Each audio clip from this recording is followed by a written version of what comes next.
saacadu markay ahayd 6 amaba 12 aroornimo ayaa waxa guud ahaan gobolka Shabeelle iyo maamulka magaalada Goday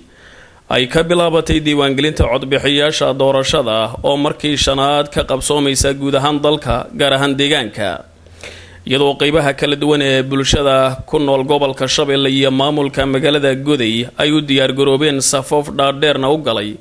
sidii ay u qaadan lahaayeen kaarka codbixinta doorashada heer federaal iyo heer deegaan dhawaan qabsoomi doonta iyadoo bulshada ay dareen farxadeed ku soo dhaweeyay doorashadana markii shanaad qabsoomaysa ballanna qaaday inay ku dadaalayaan nabad u qabsoomida doorashada waxa weeyaan waxaan u diyaar garoonay doorashadii heer federaal iyo heer deegaan kaar qaadashadii goobihii loogu talagalay iyadoo ka bilaabantay taariikhda 1 bishii shanaad 2007 waxa weeye si nabadgelyo oo aad u wanaagsan ayaan u qaadanaynaa haddana shacabkii degmada Cali Alle ee gobolka Shabeelle ayaan u qaadanaynaa anagoo u qaadanaynaa si xor ah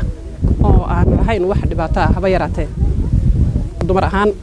inta maqan iyo inta ima joogtaba waxaan u qaadanaynaa si nabadgelyo oo habboon oo kalsooni buuxda leh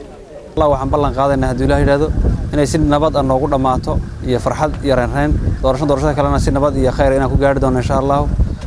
mudane Kamaal Maxamed Cabdi oo ah isku duwaha doorashooyinka gobolka Shabeelle ayaa cadeeyay in isdiiwaangelinta codbixiyaasha doorashada ay si siman uga bilaabatay gobolka Shabeelle iyo maamulka magaalada Goday isagoo tilmaamayna in loo diyaariyay isdiiwaangeliyaasha 265 goob doorasho maanta laga bilaabay doorashada dhammaan goobaha ka kooban yahay gobolka Shabeelle sagaalka degmo iyo maamulka halka magaalada Goday sida darteed haddaan wax yar oo ka taabto qaabkiisa ku bilaabatay 12 saac markay ahayd waxaan dhammaan goobihii diiwaangelinta ay si rasmi uga bilaabatay dhanka goobaha doorashada 265 goob doorasho ayuu ka kooban yahay gobolka Shabeelle doorashadani markii shanaad ka qabsoomi doonta guud ahaan dalka gaar ahaan deegaanka ayaa waxay ku soo beegmaysaa xilli deegaanka iyo dalkuba ka hana qaadeen horumar kala duwan isla mar ahaantaana ay ka socdaan mashaariic waaweyn oo ay bulshada ku diirsadeen maxamed xasan xaashi telefishinka caalamiga ESTV magaalada Goday